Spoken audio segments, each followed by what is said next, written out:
Vijayate Shri Krishna Sankirtana Namakari Pahuda Nija Saktis Tatra Pita Niyamitak Smarana Kara Etad Visita Vakripa Bhagavan Mamapi Durdaivam Samiha Janina Anuraga Trinada Pisuni Chena Pisaisnana Amanina Manadena Kirtaniya Sadahari Nadanam Najanam Nasundarim Kavitam Va Jagadishakamaye Mama Janmani Janmanishware Bhavatat Bhakti Rahai Tuki Twayi Ainanda Tanuja Kinkaram Pakitam Mam Vitame Bhavan Buddha Raya Pavapa Tubam Puzab Titasu Sampi Sampi Chintaya Nayanam Garadasrudadaya Vadanam Gadgadurudaya Shiva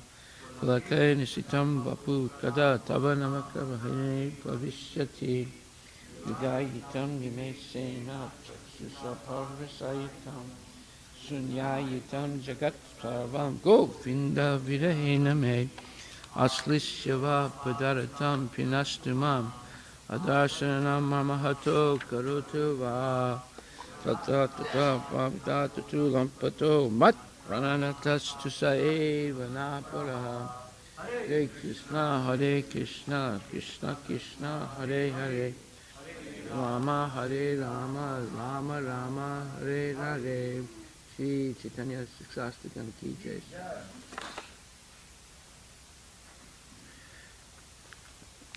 Glory to the Shri Krishna Sankirtan, which cleanses the heart of all accumulated years and extinguishes the fire of new life, of repeated birth and death.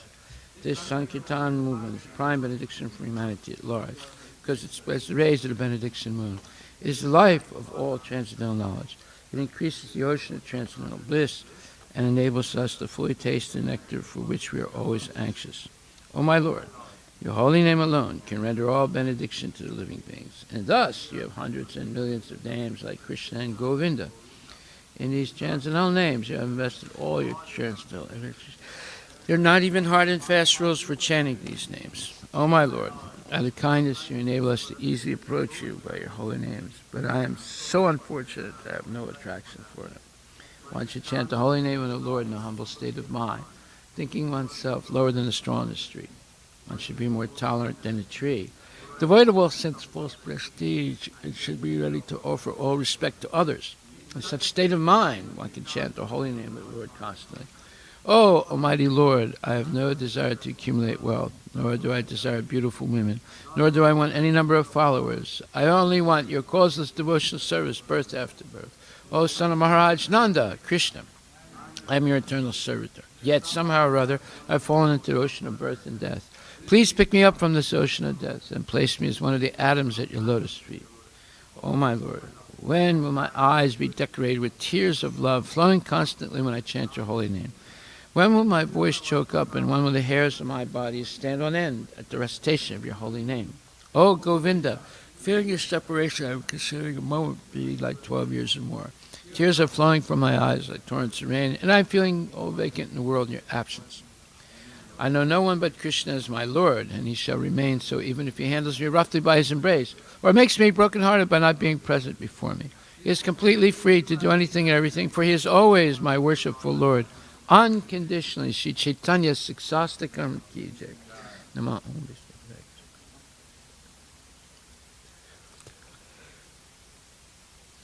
There are 10 offenses in the matter of chanting the holy names of the Lord that should be avoided. And they are as follows. 1, to blaspheme the deities that dedicate their lives to propagating holy names of the Lord. 2, to consider names of demigods like Lord Shiva or Lord Brahma to equal to or independent names of Lord Vishnu. 3, to disobey the orders of the spiritual master.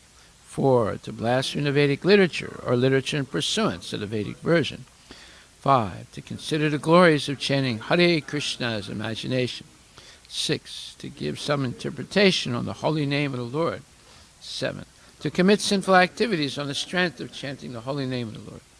8, to consider the chanting of Hare Krishna as one of the auspicious ritualistic activities which are offered in the Vedas as fruitive activities or karmakanda. 9. To instruct a faithless person about the glories of the holy name. 10. To not have complete faith in the chanting of the holy name and to maintain material attachments, even after understanding so many instructions in this matter. It is also an offense to be inattentive while chanting. Every devotee who claims to be a Vaishnava must carefully guard against these 10 offenses in order to quickly achieve the desired success, Krishna Prema. Now let us offer our most humble obeisances unto all the Vaishnava devotees of the Lord. They are just like desire trees that can fulfill the desires of everyone, and they are full of compassion for the conditioned souls. Manchkalpatarabhyascha kripa sindhubhyevcha patittanam pavanebhyo vaishnavebhyo namo namaha.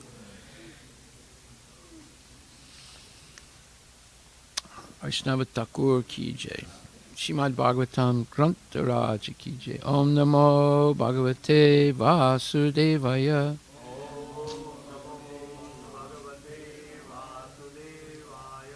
Janmadyasya yato nivayad ittaratas chartesu avigya swarat.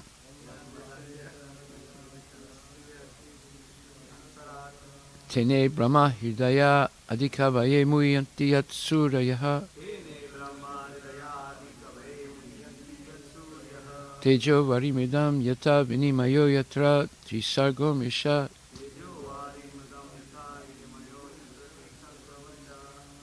Damna Srina Sada Nirasta Kuhakam Satyam Param Dhimahi.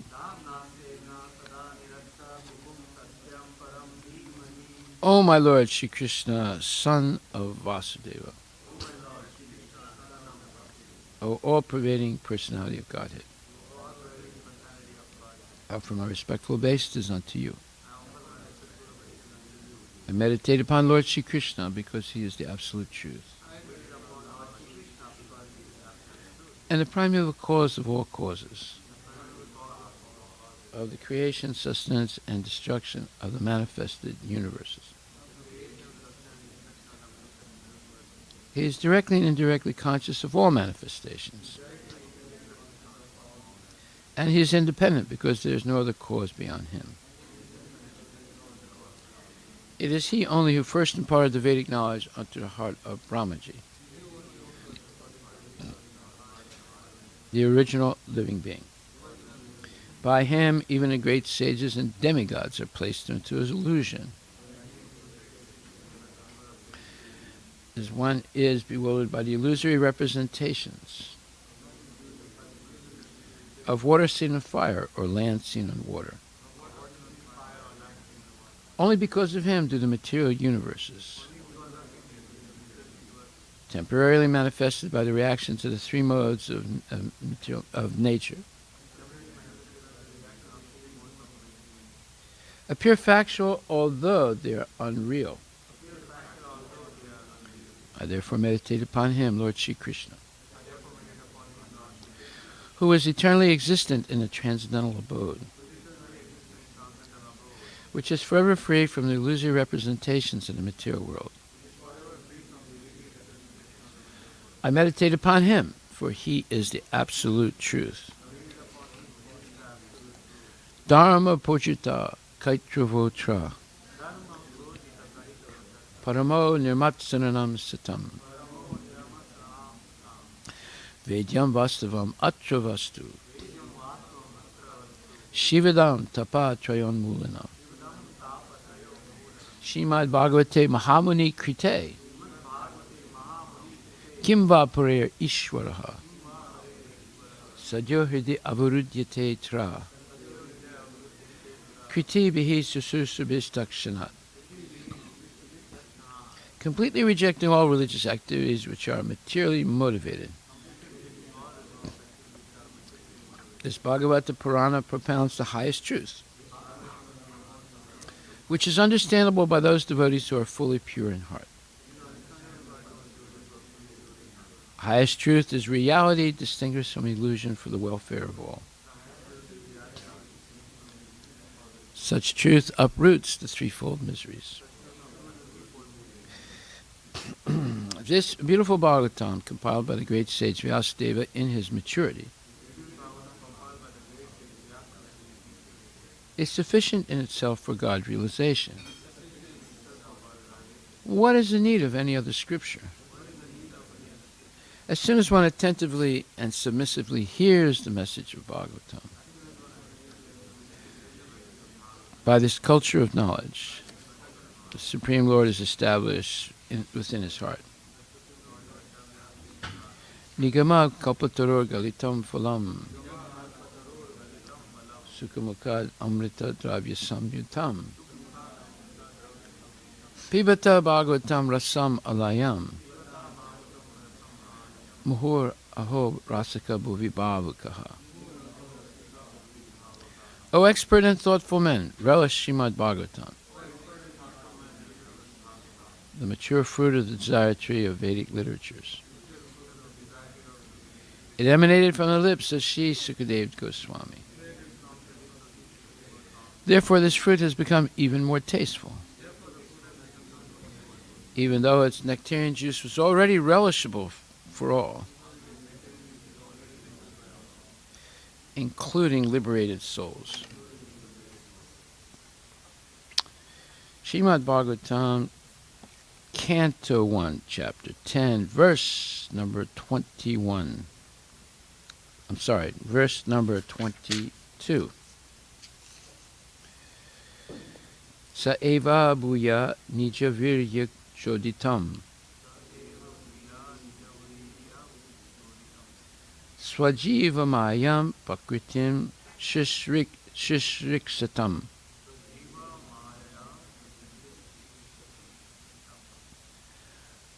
Ananama rupat mani rupa namani.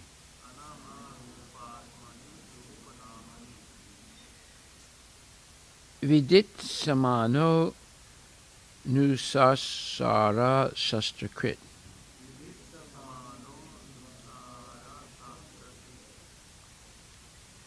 Vidit samano nusasara shastrakrit.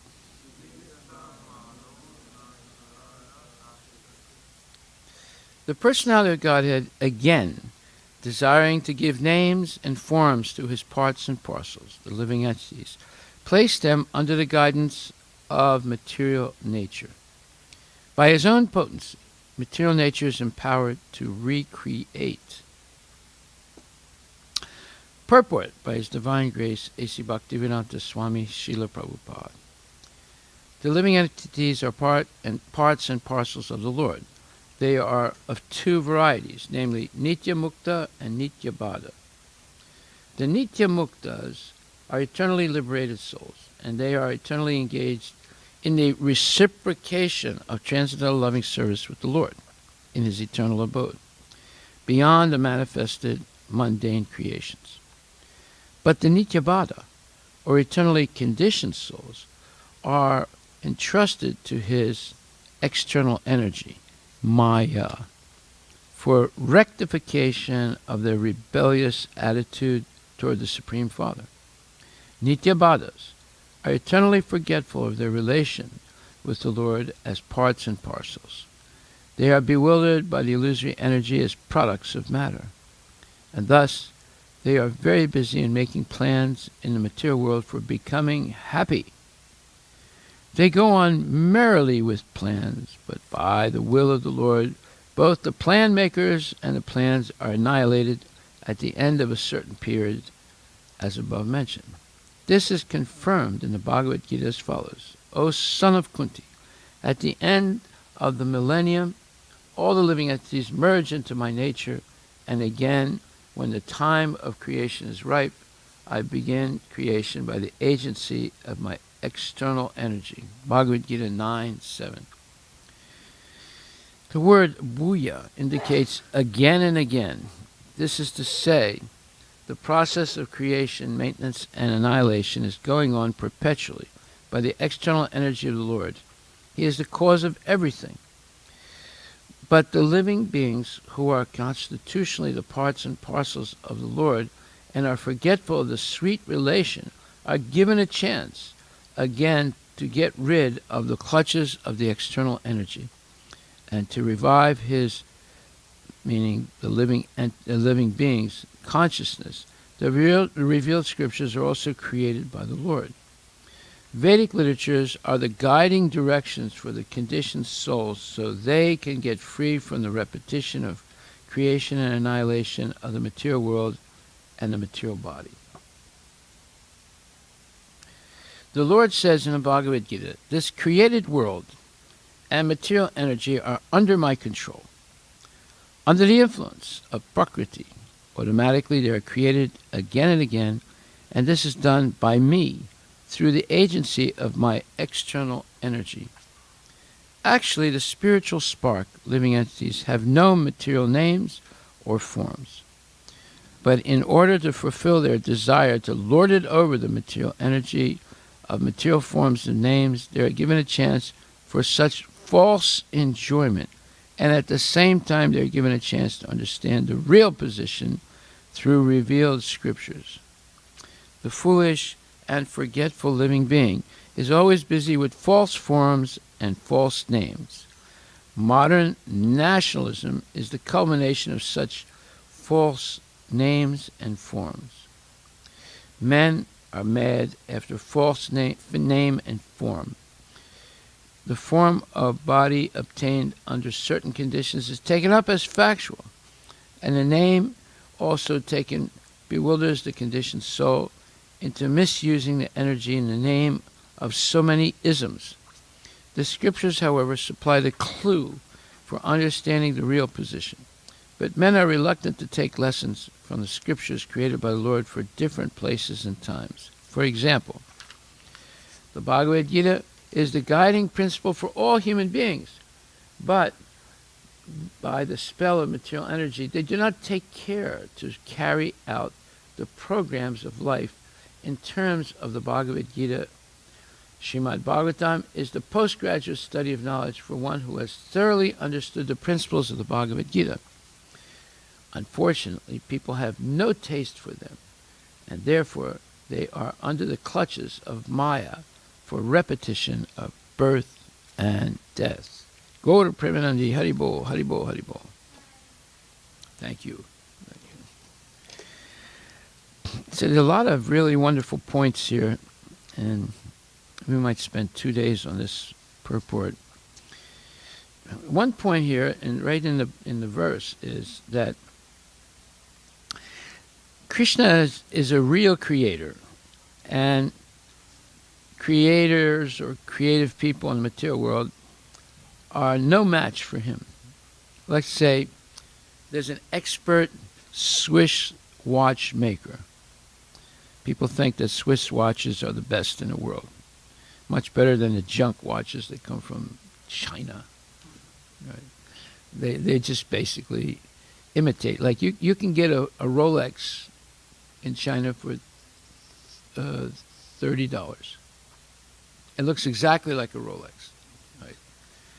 And people buy these, and they show them all the time. And say, "Hello, how you doing?" Huh? But if you open up the Rolex watch, you'll see it's just a junk mechanism on the inside. It's nothing like the real Rolex, right? Although on the outside it looks like it. Even that is junk. But at first view, some people think it's a real Rolex, right? $30, a real Rolex, especially the one that's gold and really shiny. It can cost at least $25,000 to $30,000. That's how expensive it is, right? You can get a cheaper one, like a silver one. You used to be able to get one like $7,000, $8,000, right? Now they're selling Rolex for $35 in Hong Kong, right? So you see, there's so much cheating going on. But the difference is this: when Krishna creates something, by his own potency, material nature is empowered to recreate. But the Swiss watch maker, no matter how expert they are, they can't make a watch that can recreate itself. You see, that's the difference between Krishna, the real creator, and all the phony creators in the material world. And they give all these phony names like Rolex and what's the name? Patek, and all these different names they give to these expensive watches. So this is the world of names and forms, but actually there's not much meaning to those names and forms because they're only things that are temporary. So therefore, in spiritual life, the spiritualists are concerned with what is called sat, and the materialists are interested in what is called asat. Sat means what is eternal. So people don't want to, and spiritual people don't want to waste their time with things that are temporary because they're going to come and go. They're more concerned about being concerned with things that are eternal. This is something you learn by reading Bhagavad Gita and Srimad Bhagvatam. And by studying mundane knowledge, you don't learn this at all. People are chasing after temporary things in the material world. Therefore it says, Nasato vidyate bhavo na bhavo vidyate sata ubayor apinitrusto natas tvaneos tatvadarsa bihi.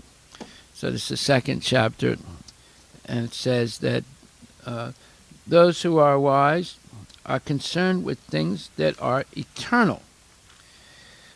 Those who are seers of the truth have concluded that of the non-existent, the material body, there is no duration, and of the eternal, the soul, there's no change. This they have concluded by studying the nature of both. So, Prabhupada explains, there's no endurance of the changing body, that the body is changing every moment by the actions and reactions of the different cells is admitted by modern medical science, and thus growth and old age are taking place in the body. So in fact, one changes all the cells of the body every 7 years. And it's going on continually.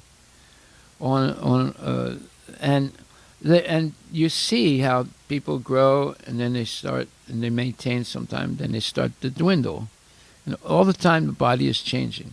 It's like someone was telling me yesterday, I woke up the other day, I had this terrible pain in my leg.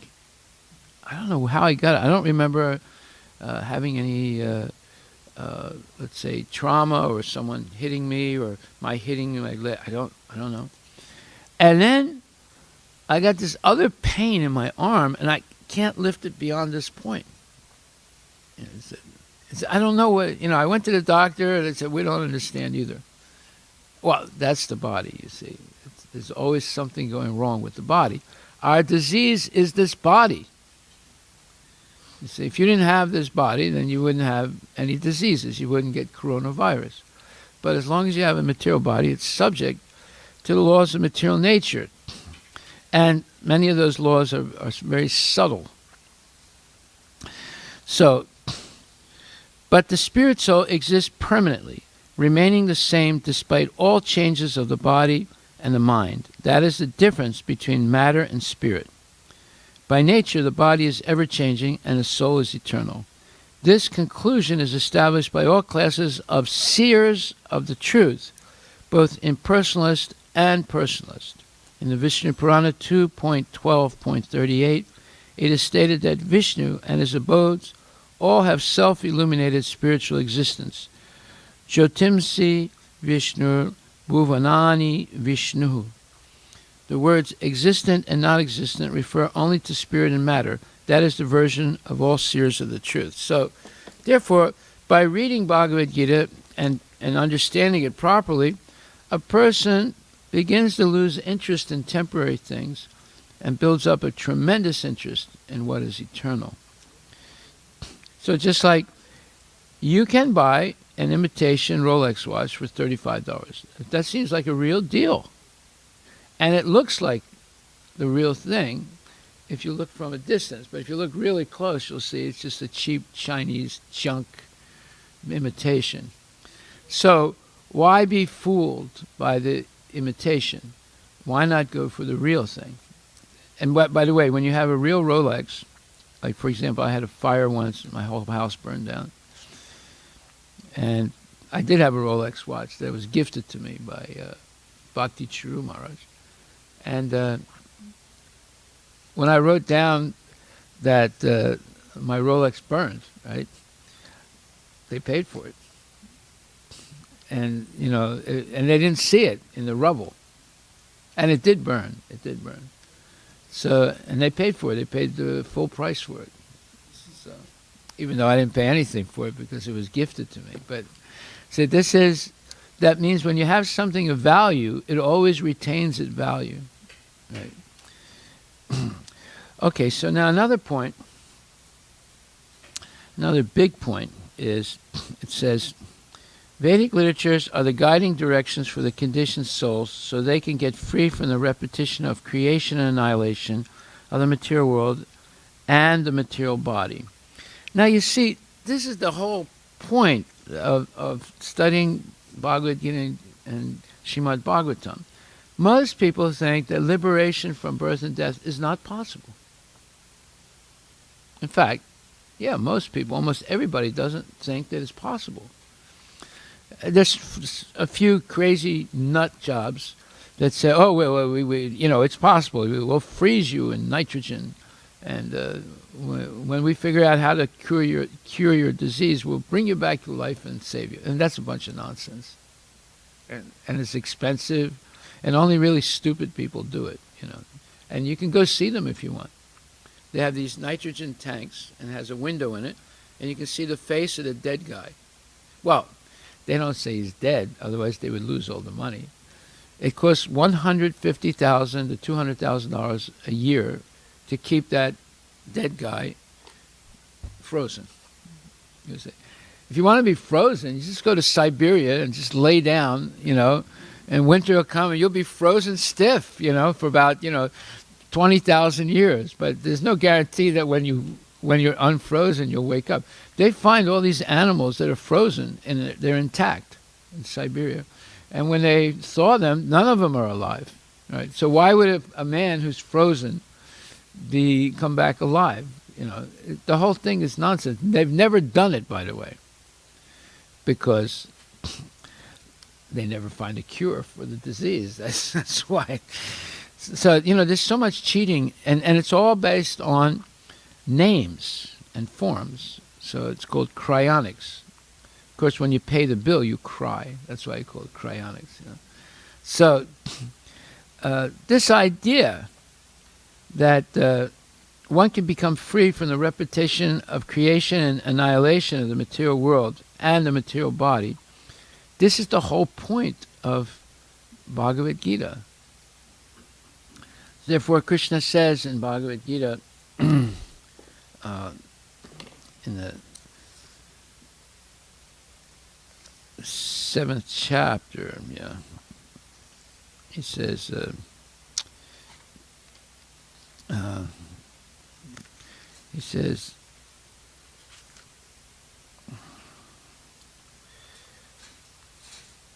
no, I'm sorry, the 8th chapter.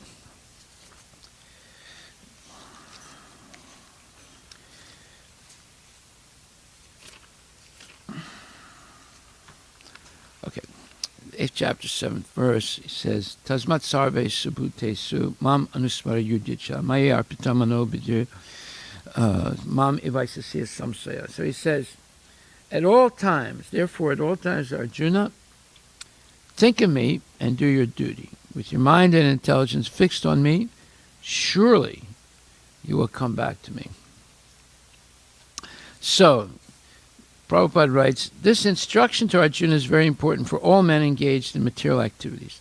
The Lord does not say that one should give up his prescribed duties or engagements. One can continue them and at the same time think of Krishna by chanting Hare Krishna. This will free one from the material contamination and engage the mind and intelligence in Krishna. By chanting Krishna's names, one will be transferred to the supreme planet, Krishna Loka, without a doubt. That means you become free of the cycle of birth and death, of the cycle of creation, maintenance, and destruction. Then it says, Abhyasa yoga yuktena chetasa nanyagamina paramam purusham divyam yati partana chintayan. He says, he who meditates on me as the Supreme Personality of Godhead, his mind constantly engaged in me, in remembering me, undeviated from the path, he, O Partha, is sure to reach me. Again, he's saying, you'll come back to the spiritual world. And Prabhupada says, in this verse, Lord Krishna stresses the importance of remembering him. Once memory of Krishna is revived, by chanting the Maha Mantra, Hare Krishna, Krishna Krishna, Hare Hare, Hare Rama, Rama Rama, Hare Hare. By this practice of chanting and hearing the sound vibration of the Supreme Lord, one's ear, tongue, and mind are engaged. This mystic meditation is very easy to practice, and it helps one attain the Supreme Lord. Purusham means enjoyer. Although living entities belong to the marginal energy of the Supreme Lord, they are in material contamination. They think themselves enjoyers, but they are not the Supreme Enjoyer. Here it is clearly stated that the Supreme Enjoyer is the Supreme Personality of Godhead in his different manifestations and plenary expansions as Narayana, Vasudeva, etc. The devotee can constantly think of the object of worship, the Supreme Lord, in any of his forms, Narayana, Krishna, Rama, etc., by chanting Hare Krishna. This practice will purify him, and at the end of his life, due to his constant chanting, he will be transferred to the kingdom of God. Yoga practice is meditation on the super soul within. Similarly, by chanting Hare Krishna, one fixes his mind always on the Supreme Lord. The mind is fickle, and therefore it is necessary to engage the mind by force to think of Krishna. One example often given is that of the caterpillar that thinks of becoming a butterfly and so is transformed into a butterfly in the same life. Similarly, if we constantly think of Krishna, it is certain that at the end of our lives we shall have the same bodily constitution as Krishna. Sat Chitananda Vigraha. So you see, the idea of becoming free from the cycle of birth and death and going back to Godhead where everything is eternal and infinite, people don't believe it. Well, because they never read Bhagavad Gita, or if they read it, they think this is all fairy tales. The only thing that's real is cryonics. That's real. I'll get frozen, and then they'll unfreeze me in the future, and I'll live forever. That's a bunch of nonsense. See? And the real thing they don't believe, and the nonsense they believe. And Krishna says, Sarva Bhutani Konteya Pakritim Yanti Mamikam Kalpashaye Punastani Kalpado Vishrajam Yaham. 9th chapter, 7th verse. O son of Kunti, at the end of the millennium, all material manifestations enter into my nature. And at the beginning of another millennium, by my potency, I create them again. So, why should we remain in this vicious cycle of birth and death and rebirth and death and so forth, when there's an easy way to get out of it? Simply chant Hare Krishna. Take prasadam, dance, sing, and regularly associate with devotees, do deity worship, and go out on Sankirtan. This is real life. This is a life of eternity and bliss and knowledge. So we'll talk some more about this tomorrow. Are there any questions anyone wants to ask?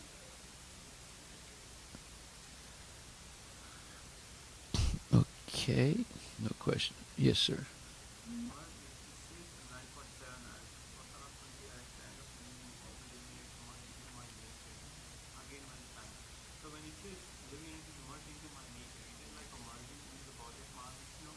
Yes.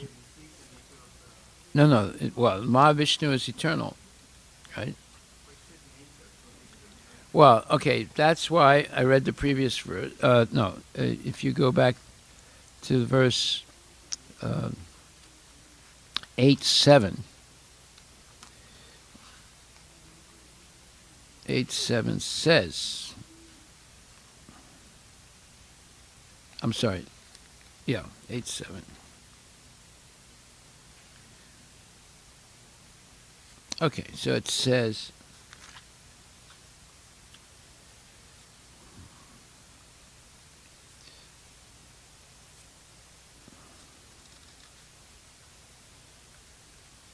okay, let's look at 8:6.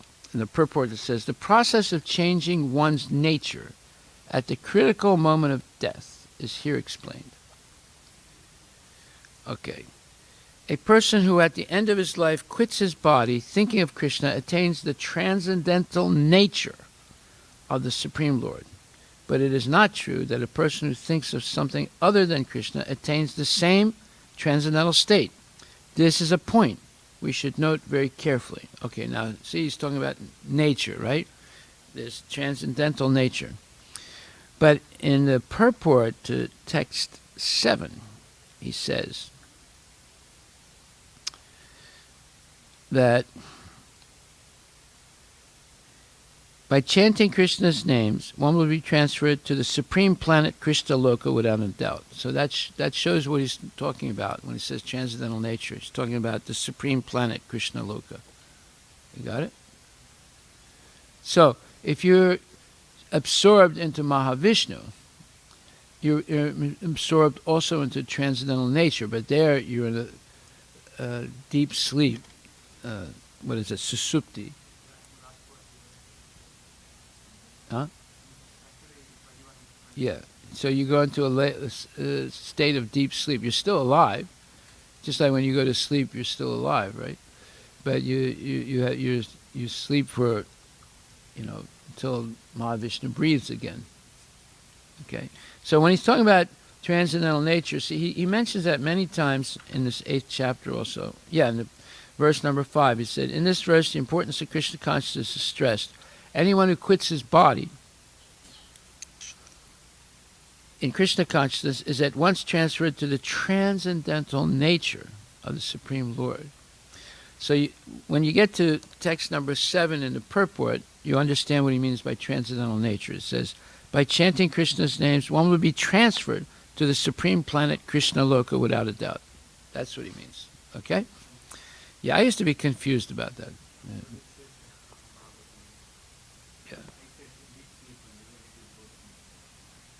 Yes. Or, if you're really good, you go back to Krishna Loka. Haribol. Oh, glory to Srila Prabhupada ki jai. Haribol.